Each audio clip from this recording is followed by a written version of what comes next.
मेरा नाम राजीव है। मैं व्हाट्सएप पर अपने दोस्तों को लड़की बनकर मैसेज करता और उन्हें बेवकूफ़ बनाता था, लेकिन मुझे नहीं पता था कि एक दिन मेरा झूठ बोलना, मेरी चालाकी और मेरा लालच मुझे इस तरह से डुबो देगा। मैंने कभी सपने में भी नहीं सोचा था। मेरी पत्नी बार बार रो रो कर मुझसे कह रही थी कि प्लीज़ मेरी बात समझने की कोशिश करो, ये सब कुछ ठीक नहीं है। मगर मैंने अपनी पत्नी की एक नहीं सुनी। मैंने अपनी पत्नी को ज़बरदस्ती अपने दोस्त के पास भेज दिया। लेकिन उसके बाद जब मेरी पत्नी घर वापस आई तो ये देखकर मेरे होश उड़ गए, क्योंकि मेरी आवाज़ बहुत खूबसूरत थी। भगवान ने मुझे एक टैलेंट दिया था। वो टैलेंट ये था कि मैं लड़का होते हुए भी लड़कियों की आवाज़ निकाल लिया करता था। मैं थोड़ा जवान हुआ तो मस्ती करने के चक्कर में मैंने अपने ही दोस्तों को रॉन्ग नंबर से लड़की बनकर तंग करना शुरू कर दिया था और उनकी बेताबियों पर खूब हंसता था और उनकी खूब मजाक उड़ाया करता था। मगर जब मैं और जवान हुआ तो मैंने व्हाट्सएप पर अपने दोस्तों को नए नंबर से मैसेज करने शुरू कर दिए। मेरे बहुत सारे दोस्त हैं, कुछ ऐसे भी थे जो दूसरे शहर में रहा करते थे और बहुत ज़्यादा अमीर थे। इसलिए मैंने अपने दूसरे शहर में रहने वाले दोस्तों को बेवकूफ़ बनाना शुरू कर दिया। मैं ऐसा करके अपने ही दोस्तों से पैसा कमाना चाहता था। हर समय अपने दोस्तों को बेवकूफ़ बनाकर उनकी बेताबियों का फ़ायदा उठाना मेरा बिजनेस बन गया था। फिर एक दिन मुझे मेरे एक दोस्त की याद आई जो गोवा में रहता था और बहुत ज़्यादा अमीर था। उससे मेरी मुलाकात गोवा में ही हुई थी, जब हम सारे दोस्त एक साथ घूमने के लिए गोवा गए थे। वहाँ पर शेखर नाम का एक लड़का मिला था। शेखर की फैमिली भी गोवा में ही रहती है। वहाँ शेखर से मेरी दोस्ती अच्छी हो गई थी और हम दोनों ने एक दूसरे का फ़ोन नंबर भी आपस में शेयर कर लिया था। मैं कभी कभी उसे हालचाल पूछ लिया करता था। मगर एक दिन उसने मुझे कॉल करके बताया कि उसने गोवा में एक बहुत बड़ा बार खोला है, जिससे उसको काफ़ी प्रॉफिट हो रहा है। वो खूब पैसा कमा रहा है। अपने दोस्त की कामयाबी पर मैं जल गया था। मेरे सारे ही दोस्त मुझसे ज़्यादा अमीर थे। हालांकि मेरे पास भी किसी चीज़ की कोई कमी नहीं थी, मगर मैं मेहनत करके पैसे नहीं कमाना चाहता था। ये सब कुछ मेरे पिता का दिया हुआ था, पर धीरे धीरे अब वो सब कुछ ख़त्म होने लगा था, क्योंकि मैं पैसे नहीं कमाता था और महंगाई ज़्यादा बढ़ने की वजह से मेरे पास जितने भी जुड़े हुए पैसे या अपने पापा का बैंक बैलेंस था, वो सब धीरे धीरे ख़त्म होता जा रहा था। मेरे पेरेंट्स इस दुनिया में नहीं थे। मैं अपने पेरेंट्स का इकलौता बेटा था। मैंने धीरे धीरे अपने पापा की सारी प्रॉपर्टी को बेच दिया था। उनका बहुत अच्छा बिजनेस था, मगर मैंने उनके बिजनेस पर कभी ध्यान ही नहीं दिया। इसलिए उनके ऑफिस के ही लोगों ने मिलकर मेरे पापा का सारा बिजनेस हड़प कर लिया, क्योंकि कभी मैंने अपने पापा के बिजनेस में इंटरेस्ट लेने की कोशिश ही नहीं की थी और ना ही कभी ये जानने की कोशिश की कि मेरे पापा के मरने के बाद उनके बिजनेस की देखरेख करने वाला सिर्फ मैं ही हूँ। मगर मैं ऐसा कुछ नहीं करना चाहता था, इसीलिए मैंने सब कुछ इग्नोर किया और खुलकर अपनी लाइफ को एंजॉय किया। लेकिन अब मेरे पास कोई ऑप्शन नहीं बचता था, इसलिए मैंने अपने दोस्तों को भी अपना टारगेट बनाना शुरू कर दिया था। मैं वैसे भी इन दिनों नए नए नंबर से व्हाट्सएप आईडी बनाता और अपने दोस्तों को लड़की बनकर बेवकूफ़ बना रहा था। अगर उनको यकीन नहीं होता कि उनसे सच में लड़की बात कर रही है, तो मैं उनको लड़कियों का फ़ोटो भेज दिया करता था और वॉइस मैसेज भेज दिया करता था, ताकि उनको यकीन हो जाए कि मैं लड़की ही हूँ। मैंने अपने दोस्त शेखर के महंगी गाड़ियों और महंगे महंगे रेस्टोरेंट में बैठे हुए फ़ोटो देखे थे, जो कि अपने स्टेटस पर वो लगाए हुए थे। अपने दोस्त की इतनी कामयाबी पर मैं बहुत ज़्यादा अफसोस में आ गया था, क्योंकि मैं भी इतना ही कामयाब होना चाहता था, मगर बिना मेहनत किए। मेरा दोस्त तो बहुत मेहनती इंसान था। उसने अपनी मेहनत से काफ़ी कुछ कर लिया था, मगर मैं कुछ नहीं कर सका था। मैंने अपने दोस्त शेखर से लड़की बनकर बात करना शुरू कर दिया था। एक दिन मैंने उसको वॉइस मैसेज कर दिया। मेरा दोस्त मुझे लड़की समझकर मेरे साथ दिन रात बातें करने लगा था। एक दिन मैंने उसे अपने पर्सनल नंबर से कॉल की तो उसने मुझे बताया था कि उसे एक लड़की पसंद आ गई है और वो उससे प्यार करने लगा है। ये बात सुनकर मुझे बहुत हंसी आई थी, क्योंकि वो लड़की कोई और नहीं, मैं ही था, जो लड़की की आवाज़ में उससे बातें किया करता था। मुझे अच्छी तरह से पता था कि जब मैं अपने दोस्त से बात करूंगा तो वो ज़रूर मेरी बातों में आ जाएगा, मेरी आवाज़ से इम्प्रेस हो जाएगा, और मेरी सोच गलत नहीं थी। शेखर ने मुझे पहले ही बार में मैसेज कर दिया था कि तुम्हारी आवाज़ बहुत खूबसूरत है, ज़रूर अपनी आवाज़ की तरह तुम भी बहुत खूबसूरत और कोमल सी लड़की होगी। मैं उसकी तारीफ पर खिलखिलाकर हंसा। मुझे बिल्कुल एहसास नहीं हुआ था कि मैं अपने ही दोस्तों का ध्यान अट्रैक्ट कर रहा था और उनकी फीलिंग्स के साथ खेल रहा था। कुछ दिनों में ही शेखर मेरा दीवाना हो गया था। मैं उससे ज़्यादातर टाइपिंग पर बातें करता था, तो वो रिक्वेस्ट करता कि मुझे तुम्हारी आवाज़ बहुत पसंद है, प्लीज़ वॉइस मैसेज से बातें किया करो। फिर एक दिन उसने मुझे कॉल भी करना शुरू कर दिया। इस तरह से हम दोनों घंटे कॉल पर बातें किया करते थे। मैं अपने दोस्त की बातों से खूब मज़े लेता था। हम दोनों ने व्हाट्सएप पर भी एक दूसरे को ऐड कर लिया था, इसलिए हम दोनों एक दूसरे की स्टेटस भी देख लेते थे। मैं ज़्यादातर अपने दोस्त को दिखाने के लिए रोमांटिक स्टेटस डालता था, ताकि उसे लगे कि धीरे धीरे मैं भी उसके प्यार में पड़ रहा हूँ। शेखर कुछ ही दिनों में मेरे प्यार में पागल होने लगा। उसे मुझसे मिलने का शौक होने लगा। जब मैंने देखा कि मेरे बगैर वो 1 मिनट भी नहीं रह सकता, तो मैंने उसे अपने माता पिता की बीमारी और घर की मजबूरी की एक चटपटी कहानी बनाकर सुना दी, जिससे उसका दिल नरम पड़ गया और उसने मुझे पैसे सेंड कर दिए। उसने मुझे 1 लाख रुपए सेंड कर दिए थे। पैसे आ जाने के बाद मैं बहुत खुश हुआ था। जब मुझे लगा कि शेखर मेरे कुछ ज़्यादा ही पीछे पड़ने लगा है। वो दिन रात मुझे कॉल करता रहता था। अब मेरे पास रकम आ गई थी, इसलिए मैं ज़्यादा उसके साथ अपना टाइम ख़राब नहीं कर सकता था। उसके नंबर से बार बार कॉल्स आती रहीं। अब मैं उससे पैसे ले चुका था, इसलिए मुझे उसके अंदर से इंटरेस्ट ख़त्म हो गया था। मैं अब शेखर से अपना पीछा छुड़ाना चाहता था। शेखर मुझे नए नए नंबर से व्हाट्सएप पर मैसेज करने लगा और कॉल्स करने लगा। उसके नंबर से लगातार कॉल आती रही। कुछ दिन उसे इसी तरह से तंग करने के बाद मैंने उसे एक मैसेज भेजा और उससे कहा कि मेरा मोबाइल ख़राब हो गया है, मैं मोबाइल ठीक करवा लूँ, उसके बाद ही हम दोनों की बात होगी। मेरी इस बात पर शेखर तड़प उठा और कहने लगा, तुमने मुझे पहले क्यों नहीं बताया? मैं अभी तुम्हें नया मोबाइल लेकर भेज देता हूँ। मैंने कहा कि मैं तुम्हें अपना एड्रेस देने से डरती हूँ। अगर तुम मेरे घर तक पहुँच गए तो मेरी बदनामी होगी। मेरी फैमिली बहुत शरीफ है। एक बार फिर से शेखर को उल्टी सीधी बातों में उलझाकर मैंने उसे अपने घर का एड्रेस दिया और कहा कि ये घर मेरी दोस्त का घर है। शेखर ने अपने वादे के मुताबिक एक महंगा फ़ोन खरीदकर मुझे कोरियर करवा दिया। मैंने उससे बात करनी शुरू कर दी। मेरा दिल खुशी से झूम उठा था। अब मेरी ज़िंदगी में किसी तरह की कोई कमी नहीं रही थी। बैठे बिठाए मुझे सब कुछ मिल रहा था। उस दिन मुझे एहसास हुआ कि मैं अपनी इस खूबसूरत आवाज़ का इस्तेमाल करके बहुत सारा पैसा कमा सकता हूँ और आगे की ज़िंदगी इसी तरह से गुजार सकता हूँ। इसमें मुझे ज़्यादा मेहनत भी नहीं करनी पड़ेगी और घर बैठे मेरे पास पैसे भी आ जाया करेंगे। मैंने अपने इस दोस्त के अलावा भी और बाकी अमीर दोस्तों को नए नए नंबर से व्हाट्सएप आईडी बनाकर मैसेज करना शुरू कर दिया। मैं गूगल से फ़ोटो डाउनलोड करने के बाद अपने व्हाट्सएप अकाउंट पर डीपी लगाता, जिससे मेरे दोस्तों को लगता कि मैं बहुत खूबसूरत लड़की हूँ। मेरे जो तरसे और तड़पे हुए दोस्त थे वो मेरे मैसेज का फ़ौरन रिप्लाई कर दिया करते थे और कुछ तो बिगड़े हुए भी थे। मैं अपने तरसे हुए दोस्तों से लड़कियों की आवाज़ में बातें करता और उनसे महंगे महंगे गिफ्ट्स लेता था। कभी मजबूरी का रोना रोकर उनसे एक साथ 50,000 या 1 लाख रुपए तक वसूल कर लिया करता था और मेरी मोहब्बत में डूबकर मेरे ही अपने दोस्त मेरे लिए सब कुछ करने को तैयार थे। इसी तरह मैं अपने कांटेक्ट के न जाने कितने लड़कों को बेवकूफ़ बना चुका था।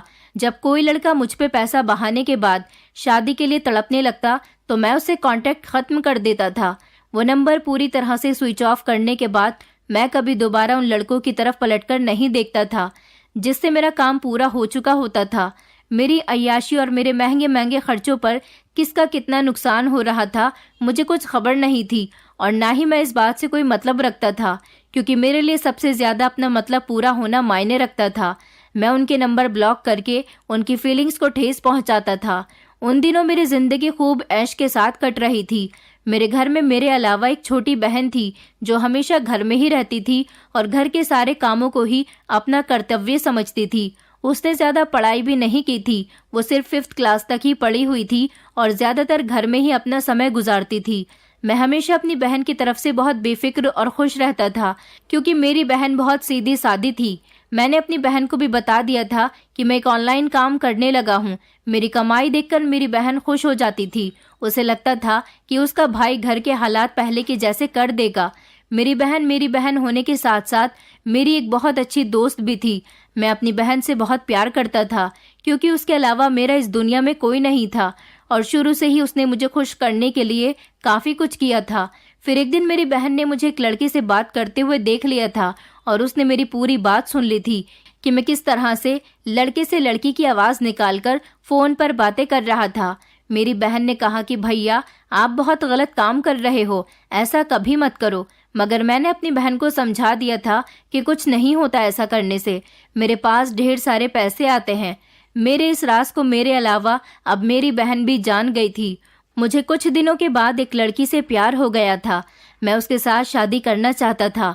उस लड़की के आगे पीछे भी कोई नहीं था, इसलिए वो भी जल्दी से मुझसे शादी करने के लिए तैयार हो गई थी। इस तरह मेरी उसके साथ शादी हो गई। मेरी बहन और मेरी पत्नी दोनों आपस में बहुत खुशी खुशी रहती थी। मैं अपनी पत्नी से बहुत प्यार करता था। वो मेरे शौक को भी जान गई थी और इस चीज को जानने के बाद वो मेरा पूरा साथ दे रही थी। मैंने जब उसे शादी के बाद इन सारी बातों के बारे में बताया कि मैं किस तरह से अपने दोस्तों को बेवकूफ बनाता हूँ और उन्हें लूटता हूँ, तो वो हंस हंस कर पागल हो जाती थी। कुछ दिनों बाद वो भी मेरे साथ इस काम में शामिल हो गई थी। मेरे लड़कों से बातों पर भी वो खूब मजे लेने लगी थी। मेरी पत्नी बहुत खूबसूरत थी। मेरे पास अब पैसे की कोई कमी नहीं रही थी और फिर पत्नी भी ऐसी मिल गई थी कि लोग मेरी जिंदगी पर नाज करने लगे थे।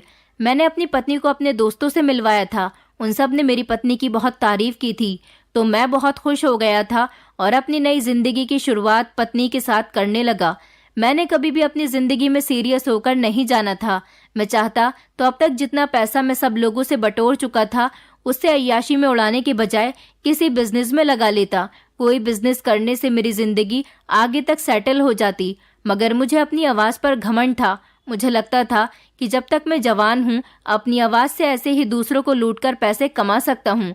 मगर मैं नहीं जानता था कि मेरी जिंदगी में ऐसा तूफान आ जाएगा जो मेरी ही पहचान को बर्बाद करके रख देगा। मैं अपनी जिंदगी में हमेशा खुश रहता था। किसी टेंशन को मैंने अपने दिमाग पर सवार नहीं किया था। हालांकि घर में मेरी जवान बहन बैठी हुई थी। मैंने कभी उसकी शादी के बारे में भी नहीं सोचा था और उससे पहले अपनी शादी करके बैठ गया था। मुझे कभी भी किसी तकलीफ का आइडिया नहीं हुआ था। मैं अपने दोस्त शेखर को पूरी तरह लूटने के बाद उसे हर तरह से ब्लॉक कर चुका था।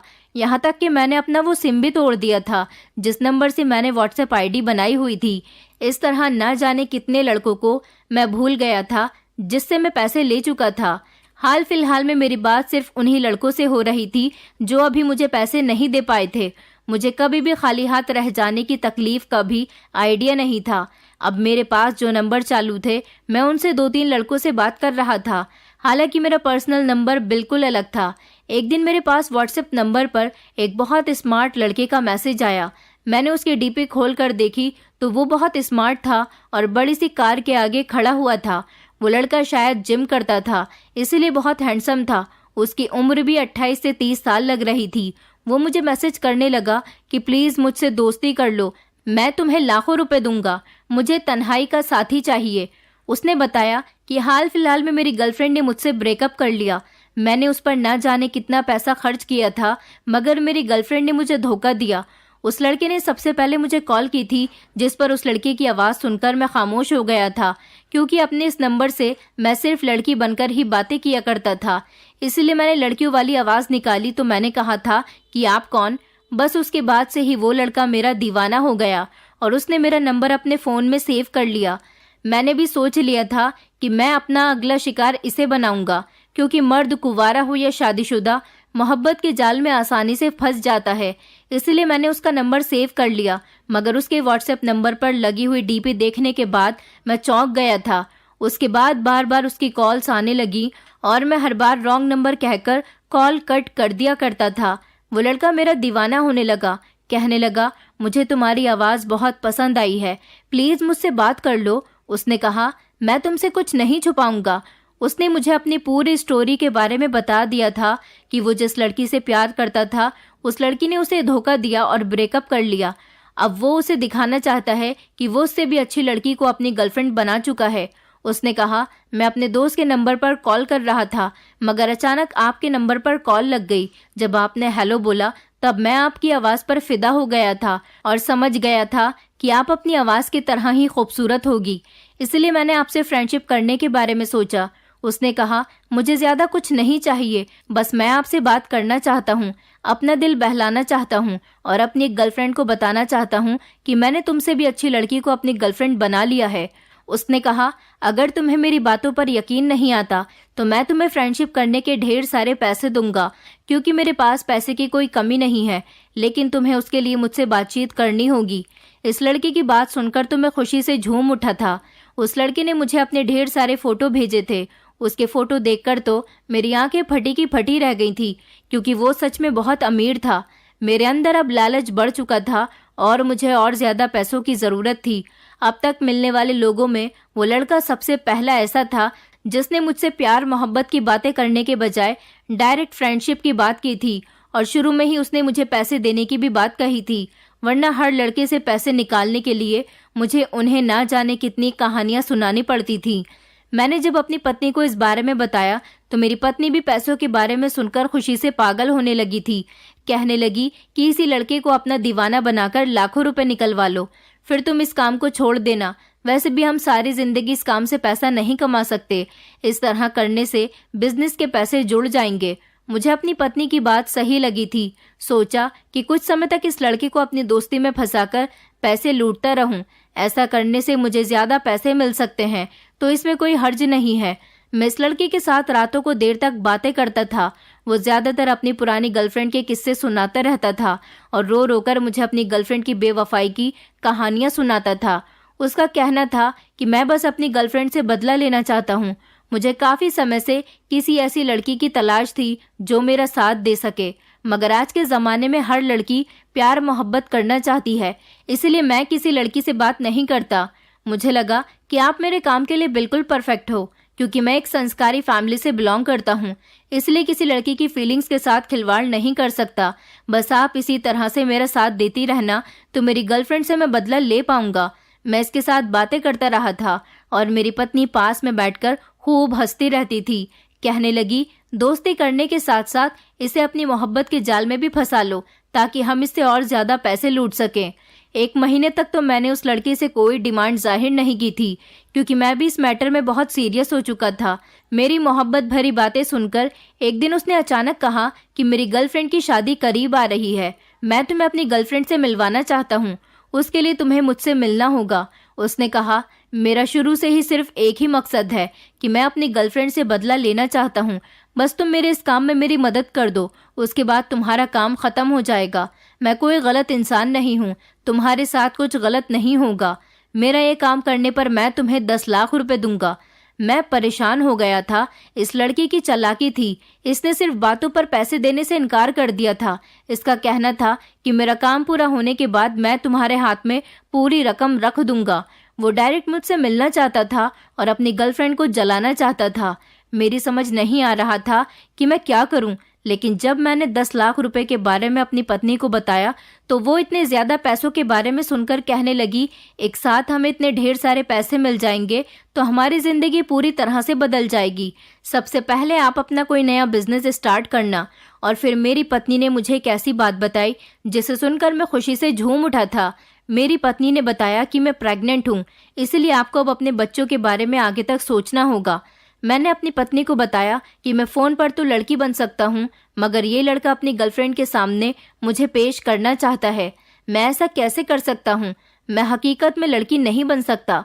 वो लड़का हर दिन मुझसे मिलने की डिमांड करता और कहता कि मैं तुम्हें अपनी गर्लफ्रेंड की शादी से पहले अपनी गर्लफ्रेंड से मिलवाना चाहता हूँ। मुझे यकीन दिलाता कि इसके अलावा और कुछ नहीं होगा, बस तुम मेरी गर्लफ्रेंड से मिलने के बाद चली जाना, उसके बाद मैं तुम्हें पैसे दे दूंगा, तुम्हारा और मेरा सारा कांटेक्ट खत्म हो जाएगा।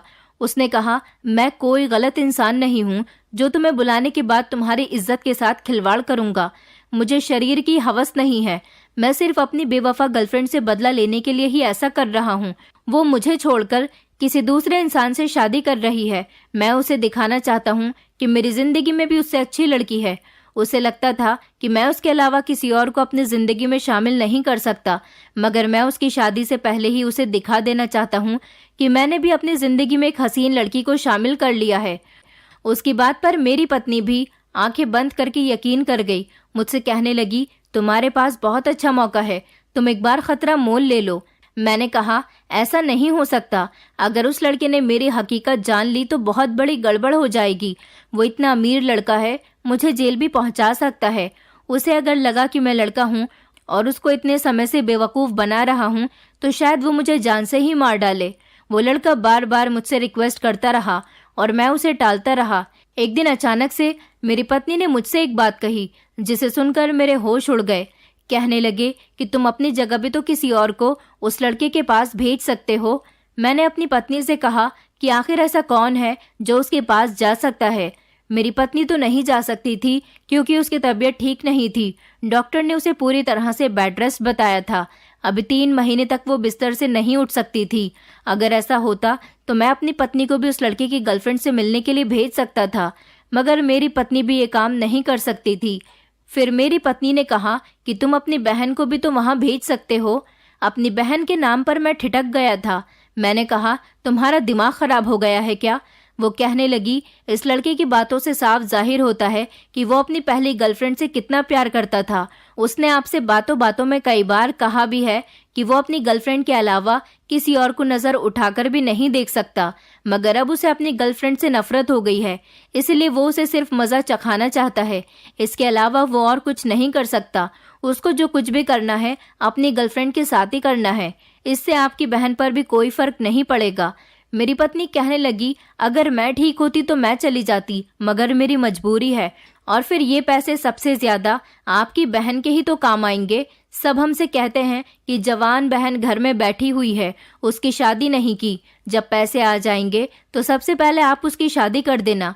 मेरी पत्नी कहने लगी, अगर वो चाहता तो किसी भी लड़की को पैसे देकर ये काम करवा सकता था, मगर उसे आपकी फ्रेंडशिप पर भरोसा है, इसलिए उसने आपको ये काम दिया। वो सच में आपकी आवाज का दीवाना हो गया है और उसने मान लिया है कि आप कोई लड़का नहीं लड़की हो।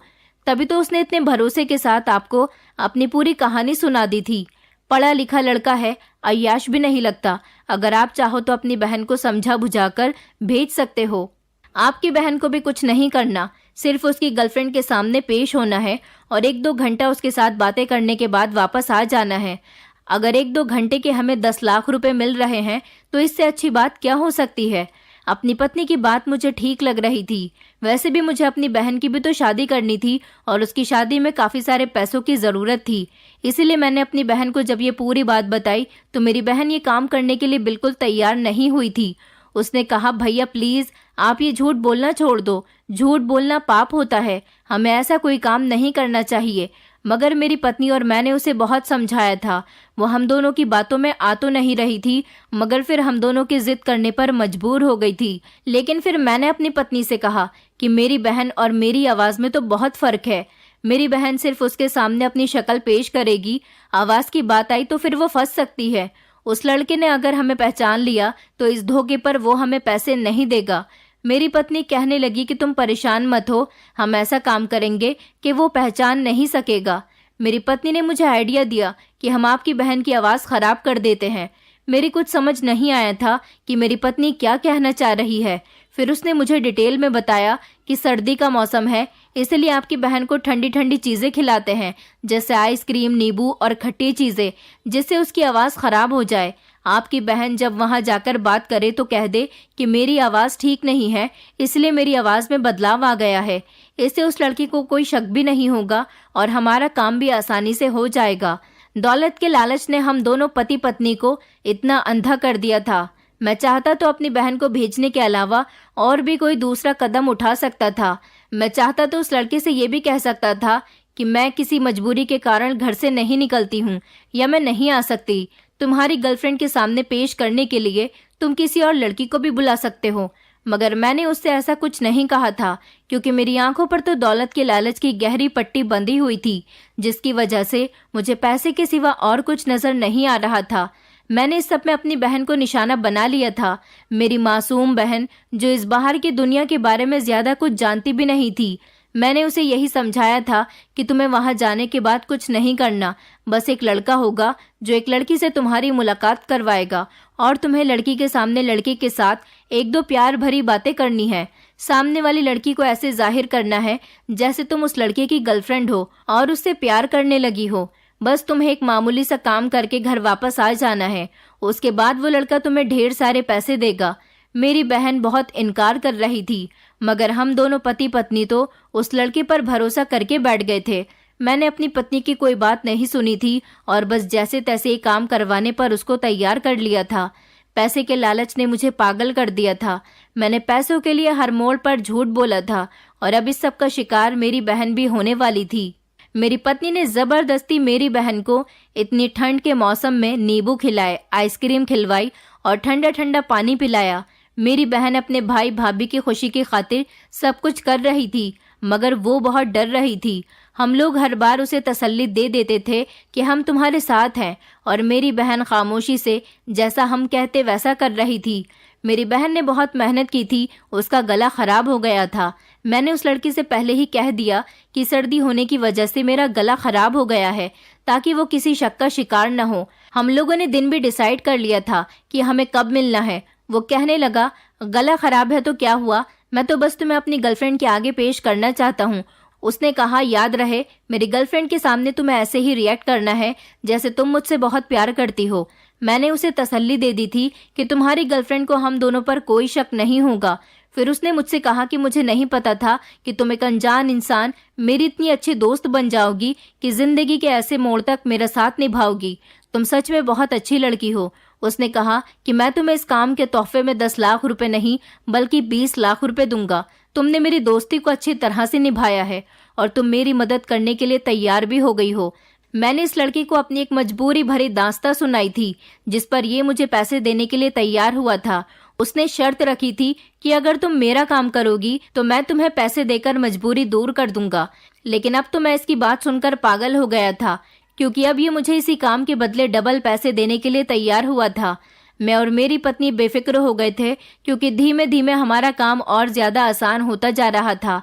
हमने ये भी नहीं सोचा था कि जब उसे किसी लड़की की जरूरत थी तो वह काम किसी और से भी तो करवा सकता था। मैंने कुछ नहीं सोचा और अपनी बहन को उस लड़के के पास भेजने का फैसला कर लिया था। वो दिन भी आ गया था जब मेरी बहन को उस लड़के और उसकी गर्लफ्रेंड से मुलाकात करने के लिए जाना था। उस लड़के ने मुझे एक होटल का एड्रेस दिया था, जहां पर वो अपनी गर्लफ्रेंड को भी बुलाने वाला था। मेरी बहन तैयार होकर वहां पहुंच गई थी। ये एक बहुत बड़ा और महंगा होटल था।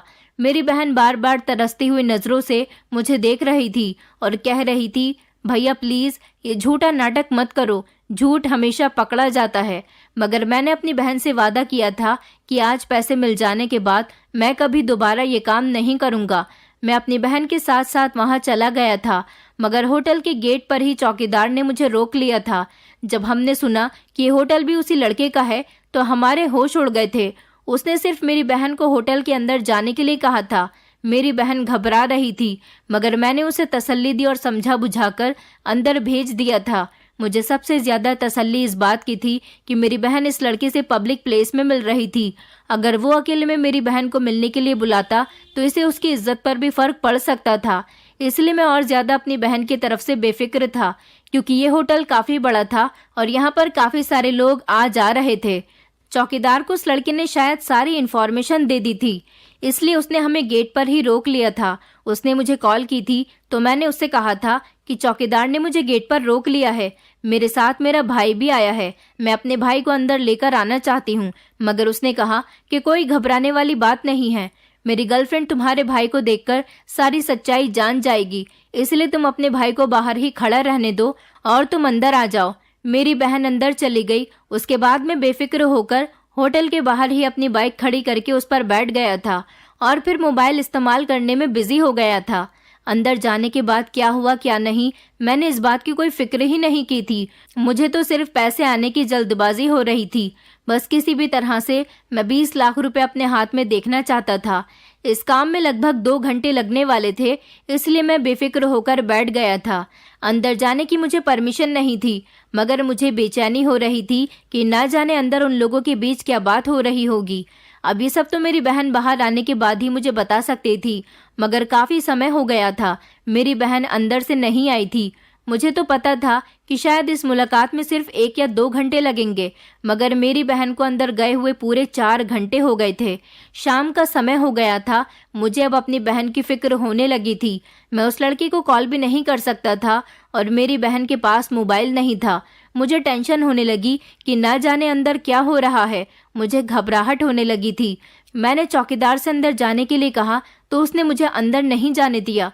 मैंने उससे कहा कि प्लीज मुझे अंदर जाने दो, अंदर मेरी बहन गई है। तो वो कहने लगा, कौन वो जो लड़की तुम्हारे साथ थी वो? मैंने कहा हाँ मेरी बहन है। वो उसे अंदर गए हुए 4 घंटे हो गए। वो इस होटल के मालिक से मुलाकात करने के लिए गई है, मगर अभी तक बाहर नहीं आई। चौकीदार मेरी बात सुनकर हंसने लगा और कहने लगा, उसे तो अभी थोड़ी देर पहले पीछे वाले गेट से पुलिस अरेस्ट करके अपने साथ ले गई। चौकीदार की बात सुनकर तो मैं जैसे पागल ही हो गया था। मैंने कहा, तुम ये कैसी बकवास कर रहे हो? मैं अंदर जाना चाहता हूँ। लेकिन उसने कहा कि अंदर जाने के लिए तुम्हें पैसे देने होंगे, यहाँ छोटे मोटे लोग नहीं आते। मैं बहुत परेशान हो गया था। मैंने वहाँ पर हंगामा करना शुरू कर दिया, क्योंकि मैं अपनी बहन को ले जाए बिना यहाँ से हिल भी नहीं सकता था। मैंने चौकीदार से कहा कि मुझे इस होटल के मालिक से बात करनी है। उस लड़के का नाम अनुराग था और उसने मेरी बहन को अपने ही होटल में मिलने के लिए बुलाया था। मैंने जब बहुत हंगामा काटा तो अंदर से वही लड़का बाहर आया था जिससे मेरी बहन मिलने के लिए आई थी, अनुराग। चौकीदार ने उससे कहा, मालिक, इसकी ही बहन थी वो जो अंदर गई थी। अनुराग ने मुझे ऊपर से लेकर नीचे तक देखा और कहने लगा, अच्छा, वो घटिया लड़की तुम्हारी बहन थी? मैंने कहा, बताओ मेरी बहन कहाँ है? वो तुमसे ही मिलने के लिए यहाँ आई थी। उसने कहा, वो अपने असली ठिकाने पर पहुंच चुकी है। वो एक फ्रॉड लड़की है। तुम्हारी बहन से बदला लेने के लिए मैंने उसे यहाँ बुलाया था। उसने मेरे छोटे भाई शेखर को अपनी मोहब्बत के जाल में फंसाया। वो उसके लिए इतना ज्यादा सीरियस हो गया था कि उसे न जाने कितने पैसे दे चुका था। उसकी मोहब्बत में जब वो दीवाना हो गया तब इस लड़की ने उससे बातचीत करना छोड़ दिया, उसे सब तरफ से ब्लॉक कर दिया। आज मेरा भाई उसकी मोहब्बत में पागल अस्पताल में भर्ती है और जिंदगी और मौत के बीच झूल रहा है। वो किसी भी तरह से तुम्हारी बहन को हासिल करना चाहता है। सुना था कि ये लड़की इसी शहर में रहती है, इसलिए मैंने यहीं के पुलिस स्टेशन में रिपोर्ट दर्ज कराई तो पता चला कि पुलिस के पास ऐसे न जाने कितने केस आए हुए हैं कि लड़की लड़के को अपने प्यार भरी बातों में फंसाकर उन्हें लूट रही है और उनके साथ मोहब्बत का झूठा खेल खेल रही है। पुलिस के पास ऐसे काफी सारे लड़के रिपोर्ट लिखवाने के लिए जा चुके हैं और उन्होंने अपने वो नंबर भी पुलिस को दे दिए जिनसे वो लड़कियां बात करती हैं। मैं तुम्हारी बहन को अपने हिसाब से पकड़ना चाहता था, इसलिए मैंने पुलिस से नंबर ले लिए। पुलिस ने मुझे काफी सारे नंबर दिए थे, मगर मैंने पहले ही नंबर पर ट्राई किया तो मेरा निशाना बिल्कुल ठीक बैठा था। मैंने तुम्हारी बहन को पैसों का लालच दिया तो वो मेरी बातों में आती चली गई और इस तरह पुलिस ने उसे अरेस्ट कर लिया। उसकी बात सुनकर तो मेरे पैरों तले से जमीन निकल गई थी। उसे नहीं पता था कि ये सब कुछ करने वाला मैं था, बल्कि मेरी बहन नहीं। आज मुझे एहसास हो रहा था कि मेरी गलती की सजा मेरी बहन को मिली है। मैं फौरन इस लड़के के पैरों में गिर गया और रो रो कर माफी मांगने लगा। मैंने इसको सब कुछ सच बता दिया था और ये भी बता दिया था कि शेखर मेरा दोस्त है। इस सब में मेरी बहन की कोई गलती नहीं है। मेरी बहन बहुत मासूम है। दरअसल मैं लड़कियों की आवाज़ निकालकर लड़कों से बातें करता था और आज जब बात मिलने की आई तो इसीलिए मैंने अपनी बहन को आपके पास भेज दिया। मैंने कहा, आप चाहो तो मुझे कुछ मत दो, मुझे आपसे कोई पैसा नहीं चाहिए। प्लीज़ मेरी बहन को वापस ले आओ। वो मेरी बात सुनकर बहुत हैरान हुआ था। उसे मेरी बात पर यकीन नहीं आ रहा था। मैं उसके साथ पुलिस स्टेशन चला गया। मैंने कहा कि मैं पुलिस के सामने सारे बयान दे दूंगा। पुलिस मुझे अरेस्ट कर ले, मगर मेरी बहन को छोड़ दे। मैं अपनी बहन से बहुत प्यार करता हूँ। मैंने पुलिस को सारी सच्चाई बता दी थी। पुलिस ने मेरी बहन को छोड़ दिया। मैंने देखा था कि मेरी बहन पुलिस स्टेशन में बुरी तरह से रो रही थी। उसकी ऐसी हालत सिर्फ मेरी वजह से हुई थी। शेखर के भाई ने कहा कि तुम्हें तुम्हारे किए की सजा मिल गई, तुम तो अरेस्ट हो गए हो, मगर मेरे भाई का क्या, जिसको तुमने इतना बेवकूफ़ बनाया और आज वो तुम्हारी मोहब्बत में पागल हो गया। उसने कहा कि देखो, मैं एक शरीफ इंसान हूँ। तुम्हारी बहन बहुत सीधी लड़की है। अगर तुम चाहो तो मेरे भाई की जिंदगी बचा सकते हो। उसने कहा, मेरा भाई सिर्फ और सिर्फ उस लड़की से बात करना चाहता है जिससे वो प्यार करता था, उसको हासिल करना चाहता है। तुम इस तरह से मेरे भाई की जान बचा सकते हो। तुम अपनी बहन की शादी मेरे भाई के साथ कर दो और तुम्हारी बहन सारी जिंदगी मेरे भाई के साथ इसी भरोसे पर गुजार दे कि वो वही थी जो उससे फ़ोन पर बात करती थी, क्योंकि मेरा भाई उस लड़की से बहुत प्यार करता है। अगर वो लड़की उसे नहीं मिली तो वो मर जाएगा। ऐसा करने पर मैं तुम्हें छोड़ दूंगा। मैंने शेखर के भाई से बहुत माफ़ी मांगी थी और उन्हें बताया था कि मेरी पत्नी प्रेग्नेंट है। मैं जेल जाने के बाद अपनी पत्नी को बेसहारा नहीं छोड़ सकता। इस बात पर वो नरम पड़ गया था और उसने मुझे छुड़ाने का फैसला कर लिया था। मगर मेरे लिए ये फैसला करना बहुत मुश्किल हो रहा था कि मैं अपनी बहन की शादी शेखर के साथ करूं या नहीं। शेखर एक बहुत अच्छा लड़का था, मगर मेरी बहन बहुत मासूम थी। वो मेरी बहन से उम्र में काफ़ी बड़ा था।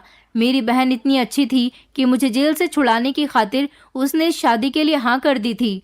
इस तरह मेरी बहन की शादी शेखर के साथ हो गई और शेखर के सामने कभी ये राज नहीं खुलकर आया कि उसे कोई और लड़की बेवकूफ़ बना रही थी। मेरी बहन ने कह दिया था कि वो कुछ दिनों के लिए बीमार थी, इसलिए उसका मोबाइल बंद हो गया था और यही वजह थी कि उसने उससे बात करने की कोशिश नहीं की। शेखर ने उसकी बात पर यकीन कर लिया था और अब वो पूरी तरह से ठीक है। मगर खुशी की बात यह है कि मेरी बहन शेखर के साथ बहुत अच्छी जिंदगी गुजार रही है। मुझे अपने किए पर आज भी अफसोस होता है। मेरी बहन बहुत अच्छी थी, उसके संस्कार और अच्छे होने की वजह से ही आज मैं इतनी बड़ी बदनामी से बच गया था, वरना मैंने अपना रिकॉर्ड इतना खराब कर लिया था कि पुलिस को मेरे बारे में सब कुछ पता था। पुलिस चाहती तो मुझे उम्र कैद की सजा भी करवा सकती थी, मगर शेखर के भाई ने मुझे बचा लिया। उसने अपना केस भी वापस ले लिया और बाकी जो जुर्म मैं और लड़कों के साथ कर चुका था उसकी भरपाई भी शेखर के भाई ने कर दी। मैंने दोस्त होते हुए अपने दोस्तों के साथ बहुत बुरा किया था, मगर मेरी अच्छी बहन ने मुझे बचा लिया और अब मैं कभी उस रास्ते पर दोबारा नहीं चला और अब मैं ईमानदारी और मेहनत की कमाई खा रहा हूँ और अपनी सारी जिंदगी अच्छे से गुजार रहा हूँ, क्योंकि इस हादसे के बाद लालच की पट्टी मेरी आंखों से हट चुकी है। दोस्तों, उम्मीद करती हूँ आपको हमारी कहानी पसंद आई होगी। कहानी पसंद आई है तो वीडियो को लाइक करें, चैनल पर नए हैं तो चैनल को सब्सक्राइब करें और हाँ, नोटिफिकेशन बेल को ज़रूर दबाएं ताकि अगली अपडेट सबसे पहले आपको मिले।